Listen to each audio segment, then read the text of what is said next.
За юм болгоны анхдагч байх гэдэг бол айгүй гоё. Айгүй гоё мэдрэмж.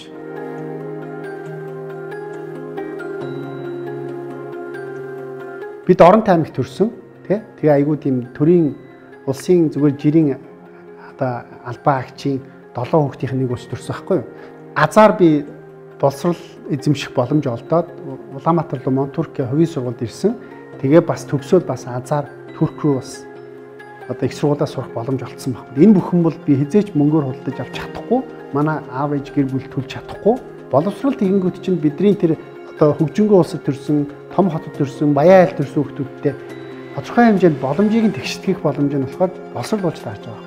Томьёо гэдэг нь ингээд тий одоо Айнштайны томьёо ч юм уу тий юмыг ингээд амархан хэлбэрчж байгаа ингээ хаат юм байна шүү дээ. Тэгэхээр бид нар гадаад явж байгаа хүмүүсийн томьёо нь болёо. Монгол залуучууд бүгдээрээ яг ёо өсгөх шиг өнөдөө байгаад байгаа байхгүй. Ёо өсгөх монгол хэлний цагаан толгой дээр хамгийн бага ашиглагддаг, хэний ч тоодгүй өсгөх байхгүй.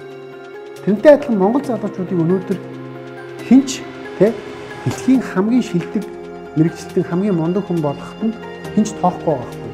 Боловсролын систем нь байна уу, нийгэм нь байна уу тэ одоо зүгээр ажил хийх хэрэгтэй тийм ингээд ийм дараагийн генерашн юугаач мэдгүй хүүхдүүд гэдэг байдлаар харах гээд байгаа. Тэгэхээр энэ монгол залуучууд чи ёо ус, жижиг ёо ус биш ээ. Та нар том болох хэрэгтэй, том ёо ус болох хэрэгтэй гэдэг. Тэгээд дэлхийн иргэн болох хэрэгтэй гэдэг энэ нэгдүгээр санаа байна.